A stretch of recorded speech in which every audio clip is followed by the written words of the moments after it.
വിനോദ് കൃഷ്ണരാജ്, ശരിക്കും ഈ നിയമസഭാ തെരഞ്ഞെടുപ്പിലെ ഇപ്പോൾ ഏറ്റവും ശ്രദ്ധാകേന്ദ്രങ്ങളിൽ ഒന്നായി നേരത്തെ അരുൺ കൊടുങ്ങൂര് ചൂണ്ടിക്കാട്ടിയതുപോലെ ഗുരുവായൂരും മാറുകയാണ്. നമുക്കറിയാം ഈ തെരഞ്ഞെടുപ്പിലെ പ്രധാനപ്പെട്ട വിഷയങ്ങളിലൊന്ന് ശബരിമല തന്നെയാണ്. അതിന് രണ്ട് കാരണങ്ങൾ. ഒന്ന്, ശബരിമല യുവതീ പ്രവേശനവുമായി ബന്ധപ്പെട്ടുള്ള ഈ സർക്കാരിൻ്റെ നിലപാടാണ്. അവിടെ ആചാര ലംഘനത്തിന് കൂട്ടുനിൽക്കുന്നു. അതിനുശേഷം പിന്നീട് തെരഞ്ഞെടുപ്പിൽ പരാജയപ്പെടും എന്നായി കഴിയുന്ന ഉടനെ ഭക്തർക്ക് അനുകൂലമായ ഒരു നിലപാട് സ്വീകരിക്കാൻ ശ്രമിക്കുന്നു. അപ്പോൾ ഒരു ഇരട്ടത്താപ്പ് യുവതീ പ്രവേശനവുമായി ബന്ധപ്പെട്ട വിഷയത്തിൽ ഇതിനകം തന്നെ CPM-ന്റെ ഇരട്ടത്താപ്പ് പുറത്തേക്ക് വന്നതാണ്. അതുകൂടാതെയാണ് ഭഗവാന്റെ മുതൽ ഭഗവാന് ഭക്തർ സമർപ്പിച്ച സ്വർണം ഉൾപ്പെടെ അടിച്ചുകൊണ്ട് പോയിട്ടുള്ള ഈ നാട്ടിലെ ഭരണകൂടത്തെ പറ്റിയുള്ള വിമർശനങ്ങൾ. അങ്ങനെ ഹൈന്ദവ സമൂഹത്തിനിടയിൽ മാത്രമല്ല, മുഴുവൻ മതവിശ്വാസികൾക്കിടയിൽ പോലും ശബരിമല ചർച്ചയാകുന്ന ഘട്ടത്തിൽ ഇപ്പോൾ ഗുരുവായൂർ കൂടി ഈ നിയമസഭാ തെരഞ്ഞെടുപ്പിൽ ഒരു സജീവ ചർച്ചാ വിഷയമാകുകയാണ്. അതിന് കാരണം നേരത്തെ നമ്മൾ സൂചിപ്പിച്ചതുപോലെ അവിടുത്തെ NDA സ്ഥാനാർത്ഥി നടത്തിയ ചില പ്രസ്താവനകളാണ്. B. ഗോപാലകൃഷ്ണൻ, അദ്ദേഹം കേരള രാഷ്ട്രീയത്തിൽ ഒരു പരിചയപ്പെടുത്തലിൻ്റെ ആവശ്യമില്ലാത്ത നേതാവാണ്. BJP സംസ്ഥാന ഉപാധ്യക്ഷനായി അദ്ദേഹം പ്രവർത്തിക്കുന്നുണ്ട്. മുൻപ് നിയമസഭാ തെരഞ്ഞെടുപ്പുകളിൽ മത്സരിച്ചതാണ്. അങ്ങനെ ഗുരുവായൂരിൽ അദ്ദേഹം സ്ഥാനാർത്ഥിയായി എത്തുന്ന ഘട്ടത്തിൽ വികസനവുമായി ബന്ധപ്പെട്ട ചില വിഷയങ്ങൾ അദ്ദേഹം അവിടെ ചൂണ്ടിക്കാണിച്ചിരുന്നു. അത് നേരത്തെ അരുൺ കൊടുങ്ങൂർ പറഞ്ഞു. രണ്ടാമത് അദ്ദേഹം സാമൂഹികമായ ചില പ്രശ്നങ്ങൾ കൂടി അവിടെ ഉയർത്തിക്കാട്ടി. അതിൽ ഏറ്റവും പ്രസക്തം 1980 ശേഷം എന്തുകൊണ്ടാണ് ഗുരുവായൂർ പോലെ ഒരു ഹിന്ദു തീർത്ഥാടന കേന്ദ്രം ഇരിക്കുന്ന സ്ഥലത്തൊരു ഹിന്ദു MLA എന്തുകൊണ്ട് ഗുരുവായൂരിൻ്റെ മണ്ണിൽ ഉണ്ടായിട്ടില്ല എന്ന വളരെ പ്രസക്തമായ സാമൂഹികമായ വിഷയമാണ് BJP-യുടെ സംസ്ഥാന ഉപാധ്യക്ഷനും NDA സ്ഥാനാർത്ഥിയുമായ B. ഗോപാലകൃഷ്ണൻ ചോദിക്കുന്നത്. കാരണം കേരളത്തിൽ മതേതരത്വത്തെപ്പറ്റി വലിയ വാചാലരാകുന്ന ആളുകൾ ഉള്ള ഒരു സ്ഥലമാണ്. സാംസ്കാരിക നായകന്മാരുണ്ട്, കമ്മ്യൂണിസ്റ്റ് ബുദ്ധിജീവികളുണ്ട്. ഇവർ രാവിലെയും ഉച്ചയ്ക്കും വൈകിട്ടും കഴിക്കുന്നതിന് മുൻപെല്ലാം മതേതരത്വം ഭക്ഷിക്കുകയും അതേപ്പറ്റി വാചാലരാകുകയും ചെയ്യുന്നതാണ്. അപ്പോൾ അങ്ങനെയുള്ള ആളുകളുള്ള ഒരു കേരളം പോലൊരു സ്ഥലത്ത് ഏതാണ്ട് 45% ഹിന്ദു പോപ്പുലേഷൻ ഉള്ള ഒരു സ്ഥലത്ത് എന്തുകൊണ്ട് 1980 ശേഷമുള്ള ഓരോ നിയമസഭാ തെരഞ്ഞെടുപ്പിലും ഹിന്ദു MLA ഉണ്ടായില്ലെന്ന് മാത്രമല്ല, എന്തുകൊണ്ടാണ് ഗുരുവായൂരിൽ ഇടത് വലത് മുന്നണികൾ മുസ്ലിം കമ്മ്യൂണിറ്റിയിൽ നിന്നുള്ള ആളുകളെ മാത്രം സ്ഥാനാർത്ഥിയാക്കുന്നത് എന്ന വളരെ പ്രസക്തമായ ചോദ്യം അവിടെ ഉയരുകയാണ്. അതായത് പ്രീണന രാഷ്ട്രീയമാണ് ഗുരുവായൂരിൻ്റെ മണ്ണിൽ ഈ രണ്ട് മുന്നണികൾ കഴിഞ്ഞ അരപ്പതിറ്റാണ്ട് കാലമായി നടത്തിയത് എന്ന കൃത്യമായ ഉദാഹരണം അവിടെ NDA സ്ഥാനാർത്ഥി മുന്നോട്ട് വെച്ചത് മുതൽ അദ്ദേഹത്തെ കടന്നാക്രമിക്കുവാനുള്ള ശ്രമം സൈബർ ഇടങ്ങളിൽ CPM-ന്റെയും മുസ്ലിം ലീഗിൻ്റെയും ജിഹാദികളുടെയും ഒക്കെ നേതൃത്വത്തിൽ നടന്നിരുന്നു. അതിനെ പ്രതിരോധിച്ചുകൊണ്ട് ദേശീയ പ്രസ്ഥാനങ്ങളുടെ ആളുകൾ, അതോടൊപ്പം തന്നെ കേരളത്തിൻ്റെ ജനാധിപത്യത്തിൽ കൃത്യമായി വിശ്വസിക്കുന്ന ആളുകൾ B. ഗോപാലകൃഷ്ണനെ പിന്തുണച്ചുകൊണ്ട് രംഗത്ത് വന്നതോടുകൂടിയാണ് ഗുരുവായൂരിൽ ആര് പറയുന്നതാണ് ശരി എന്ന് സംബന്ധിച്ചുള്ള ഒരു ചർച്ച ഈ നിയമസഭാ തെരഞ്ഞെടുപ്പിൽ രൂപപ്പെട്ടിരിക്കുകയാണ്. കാരണം ഒരു ഭാഗത്ത് ജനാധിപത്യ ബോധമുള്ള ആളുകൾ ചോദിക്കുന്നൊരു ചോദ്യം, കാരണം ജനാധിപത്യ സംവിധാനത്തിൽ മതത്തിന് യാതൊരു തരത്തിലുമുള്ള പ്രസക്തിയുമില്ല. അങ്ങനെ മതത്തിന് പ്രസക്തിയില്ലാത്ത ഒന്നാണ് ഈ നാടിൻ്റെ ജനാധിപത്യ ബോധ്യമെങ്കിൽ പിന്നീട് എന്തുകൊണ്ടാണ് 1980 ശേഷം അവിടെ ഒരു ഹിന്ദു MLA ഉണ്ടാകുന്നില്ലെന്ന് മാത്രമല്ല, അവിടെ രണ്ട് മുന്നണികൾ ഒരു കമ്മ്യൂണിറ്റിയിൽപ്പെടുന്ന ആളുകളെ മാത്രം അവിടെ സ്ഥാനാർത്ഥിയാക്കുകയാണ്. അപ്പോൾ സ്വാഭാവികമായും പ്രീണന രാഷ്ട്രീയമാണ്, മതത്തിൻ്റെ അടിസ്ഥാനത്തിലുള്ള പ്രീണന രാഷ്ട്രീയം ഗുരുവായൂരിൻ്റെ മണ്ണിൽ ഏതാണ്ട് 1980-കൾക്ക് ശേഷം വളരെ ശക്തിപ്പെട്ടു എന്ന് B. ഗോപാലകൃഷ്ണൻ ചൂണ്ടിക്കാണിച്ച കാര്യത്തിന് വളരെയധികം പ്രസക്തി എന്നുള്ളതാണ്. ഒപ്പം ശബരിമലയുമായി ബന്ധപ്പെട്ട് നമുക്കറിയാം യുവതീ പ്രവേശന വിഷയം, അതോടൊപ്പം തന്നെ ശബരിമല സ്വർണ്ണ കവർച്ച തുടങ്ങിയ വിഷയങ്ങളിൽ ഈ സർക്കാരിനെതിരെ വലിയ ജനവികാരം നിൽക്കുന്ന ഘട്ടത്തിലാണ് ഗുരുവായൂരിലെ വികസന മുരടിപ്പ് ഇത്രയും വലിയൊരു തീർത്ഥാടന കേന്ദ്രം. കാരണം ഒരു ഭാരതത്തിലെ തന്നെ ഏറ്റവും വലിയ തീർത്ഥാടന കേന്ദ്രങ്ങളിലൊന്നാണ്. ലക്ഷക്കണക്കിന് ആളുകൾ പ്രതിദിനം വന്നു പോകുന്നൊരു സ്ഥലമാണ്. അങ്ങനെയുള്ള ഗുരുവായൂരിൽ എന്ത് അടിസ്ഥാന സൗകര്യ വികസന പ്രവർത്തനങ്ങളാണ് ഈ സർക്കാർ ചെയ്തത് എന്ന ചോദ്യം B. ഗോപാലകൃഷ്ണൻ ഉന്നയിക്കുകയാണ്. അപ്പോൾ ഈ ചോദ്യങ്ങൾക്കൊന്നും മറുപടിയില്ല. അദ്ദേഹം ഒരു മതതീവ്രവാദിയാണ് എന്ന രീതിയിൽ വ്യാഖ്യാനിക്കാൻ ശ്രമിക്കുന്നു. അതിനെതിരെ വലിയ വിമർശനങ്ങൾ ഉയരുന്നുവെന്ന് മാത്രമല്ല, B. ഗോപാലകൃഷ്ണന് വലിയ പിന്തുണ നവമാധ്യമങ്ങളിൽ ഉൾപ്പെടെ ഉണ്ടാകുന്നു. കേരളത്തിലെ 140 മണ്ഡലങ്ങളിലും B. ഗോപാലകൃഷ്ണൻ പറഞ്ഞ കാര്യങ്ങൾ ചർച്ച ചെയ്യുന്നു എന്നതുമാണ് ഈ നിയമസഭാ തെരഞ്ഞെടുപ്പിൽ ഗുരുവായൂരിനെ അടയാളപ്പെടുത്തുന്നത്. കൃഷ്ണരാജ്, അതെ, വളരെ വ്യക്തമാണ്. കാരണം ഗുരുവായൂർ പോലെ വളരെ പ്രസിദ്ധമായ തീർത്ഥാടന കേന്ദ്രം ഉൾപ്പെടുന്ന ഒരു മണ്ഡലത്തിൽ ഹിന്ദു നാമധാരിയായ MLA മാറ്റി നിർത്തപ്പെടുന്നു എന്നുള്ളതാണ്. കാലങ്ങളായി മാറ്റി നിർത്തപ്പെടുന്നു. അരുണിനോട് ഒന്ന് ചോദിക്കണം. അരുൺ ഇല്ലാന്ന് തോന്നുന്നു, ഗൗതം മാത്രമാണുള്ളത്. ഗൗതം, ഒരു കാര്യം കൂടി, ഈ സന്ദീപ് എന്നുള്ള പ്രേക്ഷകരും ഇതിന് സമാനമായി പ്രതികരിക്കുന്നുണ്ട്. എന്തുകൊണ്ട് ഹിന്ദു MLA ഉണ്ടാകുന്നില്ല? വളരെ പ്രസക്തമായ ചോദ്യമാണ്, ചർച്ച ചെയ്യപ്പെടേണ്ട കാര്യമാണ്, ഹൈന്ദവ സമൂഹം ചിന്തിക്കേണ്ട കാര്യമാണ് എന്ന് സന്ദീപ് പറയുന്നു. നമ്മളിത് പറയുമ്പോൾ സ്വാഭാവികമായും പറയും ഇത് വർഗീയതയാണ് പറയുന്നത് എന്ന് പറയും. പക്ഷേ അതിൻ്റെ മറുപുറം നോക്കുമ്പോൾ മലപ്പുറം പോലെ പ്രധാനപ്പെട്ട ജില്ലയിൽ അവിടെ കൃത്യമായി ആ മണ്ഡലത്തിൽ അല്ലെങ്കിൽ ആ ജില്ലയിൽ ഭൂരിപക്ഷമുള്ള MLA-മാർ മാത്രമാണ് ആ മണ്ഡലത്തിൽ നിന്ന് വരുന്നത്. അതിനെ ആരും ഒരു വിമർശന ബുദ്ധിയോടെ കാണുന്നില്ല.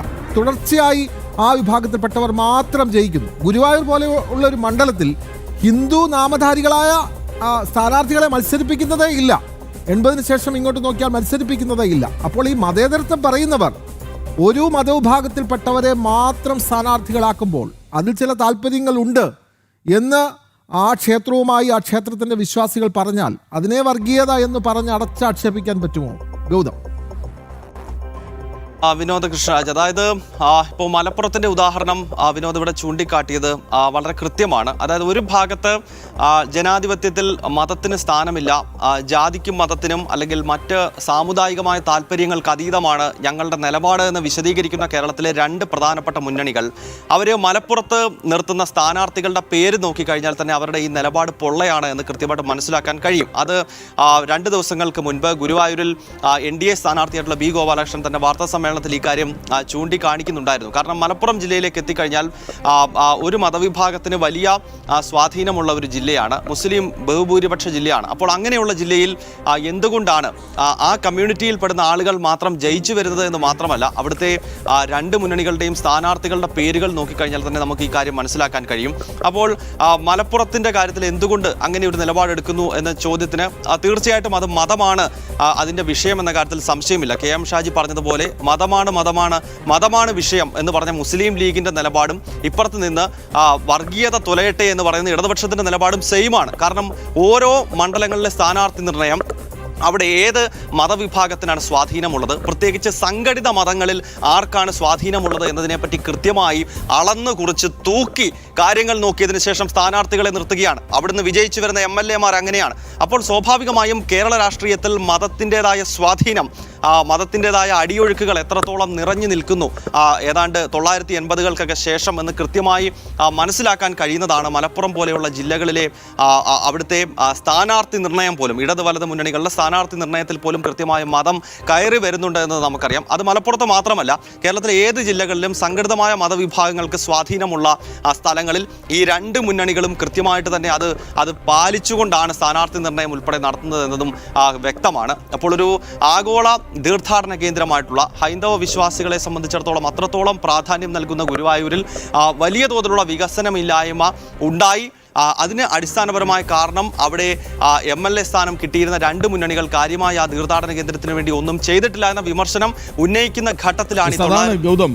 ഒരു വശത്ത് ഹിന്ദു MLA-യുടെ അഭാവം, എന്തുകൊണ്ട് ഹിന്ദു MLA ഉണ്ടാകുന്നില്ല എന്ന ചോദ്യം, മറുവശത്ത് അടിസ്ഥാന സൗകര്യ വികസനം പോലും സാധ്യമാക്കാത്ത മറ്റ് MLA-മാരോടുള്ള അമർഷം, രണ്ടും കൃത്യമാണ്. അതായത് ഹിന്ദു MLA ഉണ്ടായാൽ കിട്ടാവുന്ന പരിഗണന എന്തുകൊണ്ട് ഗുരുവായൂർ ക്ഷേത്രമൊക്കെ ഒരുപക്ഷെ ലോകമറിയുന്ന ക്ഷേത്രമാണ്. മലയാളികൾ എവിടെയുണ്ടോ അവരെല്ലാം എൻ്റെ കൃഷ്ണ എന്ന് വിളിച്ചു പോകുന്ന, ഗുരുവായൂരപ്പ എന്ന് വിളിച്ചു പോകുന്ന ഒരിടമാണ്.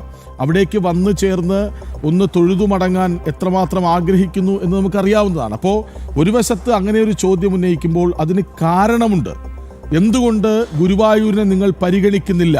ഗുരുവായൂർ ക്ഷേത്രത്തെ നിങ്ങൾ വികസനത്തിൻ്റെ വഴിയിലേക്ക് കൊണ്ടുവരാൻ ആഗ്രഹിക്കുന്നില്ല? അതിൻ്റെ പരിസരങ്ങളൊക്കെ നിങ്ങൾ വേണ്ട വിധം എന്തുകൊണ്ട് കൈകാര്യം ചെയ്യുന്നില്ല എന്ന ചോദ്യം, അവിടെയാണ് B. ഗോപാലകൃഷ്ണൻ വ്യത്യസ്തനാകുന്നത്. B. ഗോപാലകൃഷ്ണൻ്റെ ചോദ്യം പ്രസക്തമാകുന്നത്, അല്ലേ? അതുതന്നെയാണ് കൃഷ്ണരാജ്. ആ വാർത്താ സമ്മേളനത്തിനകത്ത് B. ഗോപാലകൃഷ്ണൻ ചൂണ്ടിക്കാണിച്ച വളരെ പ്രസക്തമായൊരു കാര്യം എന്നത് നിലവിളക്ക് കൊളുത്തുന്നതിനെ എതിർക്കുന്ന ആളുകളാണ് ഗുരുവായൂരിൽ തുടർച്ചയായി ഭരണത്തിലിരുന്നത് എന്നുള്ളതാണ്. അതായത് ഗുരുവായൂർ നിയമസഭാ മണ്ഡലത്തിൻ്റെ ചരിത്രം നോക്കിക്കഴിഞ്ഞാൽ പലപ്പോഴും അവിടെ മുസ്ലിം ലീഗിൻ്റെ MLA-മാർ വിജയിച്ചു വന്നിട്ടുള്ള ഒരു മണ്ഡലമാണ്.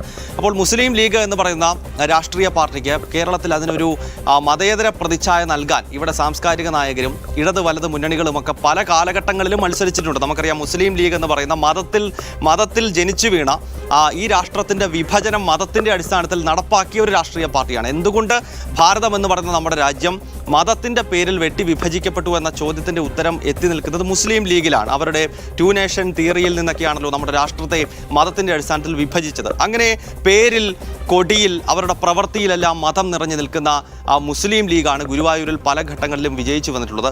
മുസ്ലിം ലീഗ് നമുക്കറിയാം, അവരുടെ പ്രഖ്യാപിതമായ നിലപാട് തന്നെ നിലവിളക്ക് കൊളുത്തുന്നതിന് വരെ മുസ്ലിം ലീഗിൻ്റെ നേതാക്കന്മാരെതിരാണ്. കാരണം ഉമ്മൻചാണ്ടി മന്ത്രിസഭ ഇവിടെ ഭരണത്തിലിരുന്ന ഘട്ടത്തിൽ മുസ്ലിം ലീഗിന് വലിയ സ്വാധീനമുള്ള 5ാം മന്ത്രി ഉൾപ്പെടെ വന്ന കാലഘട്ടങ്ങളിലൊക്കെ വിളക്ക് കൊളുത്താൻ പോലും ഞങ്ങൾ തയ്യാറാകത്തില്ല എന്ന് പരസ്യമായി പറയുന്നത്ര മത തീവ്രത നിലനിൽക്കുന്ന ഒരു സംഘടനയാണ്. അടുത്തിടെ തന്നെ മുസ്ലിം ലീഗിൻ്റെ ഏറ്റവും പ്രധാനപ്പെട്ട നേതാക്കളിൽ ഒരാളായിട്ടുള്ള KM ഷാജിയൊക്കെ തുറന്നു പറയുന്നു, മതമാണ് ഞങ്ങളുടെ പ്രശ്നമെന്ന് തുറന്നു പറയുകയാണ്. അതായത് ഒരു ജമാഅത്തെ ഇസ്ലാമിയുടെ അതേ സ്വഭാവം കാണിക്കുന്ന മറ്റൊരു സംഘടനയാണ് മുസ്ലിം ലീഗ് എന്ന കാര്യത്തിൽ സംശയമില്ല. കാരണം അതിൻ്റെ രൂപീകരണം തന്നെ രാഷ്ട്ര വിഭജനവുമായി ബന്ധപ്പെട്ടാണ്. അതായത് ഒരു ഹിന്ദു സ്റ്റേറ്റിനൊപ്പം നിൽക്കാൻ പറ്റില്ല എന്ന് പറഞ്ഞുകൊണ്ട് ഒരു രാഷ്ട്രത്തെ മതത്തിൻ്റെ അടിസ്ഥാനത്തിൽ ഒരു മുഴുവൻ ജനങ്ങൾ ഒരുമിച്ച് ജീവിക്കുന്ന ഒരു സ്ഥലത്ത് മതത്തിൻ്റെ പേരിൽ ഒരു രാഷ്ട്രത്തെ വെട്ടി വിഭജിച്ച പാരമ്പര്യമുള്ള ലീഗാണ്. അങ്ങനെയുള്ള ലീഗ് മുസ്ലിം ലീഗിൽ അങ്ങനെയുള്ള ലീഗിന് സ്വാധീനമുള്ളൊരു സ്ഥലമായി ഗുരുവായൂർ മാറുമ്പോൾ അവിടെ ലീഗിൻ്റെ MLA തുടർച്ചയായി ഇരുന്നത് കൊണ്ടാണ് കാര്യമായ വികസന പ്രവർത്തനങ്ങൾ അവിടെ ഉണ്ടാകാഞ്ഞത്. പ്രത്യേകിച്ച് ആ ക്ഷേത്രം കേന്ദ്രീകരിച്ചുകൊണ്ട്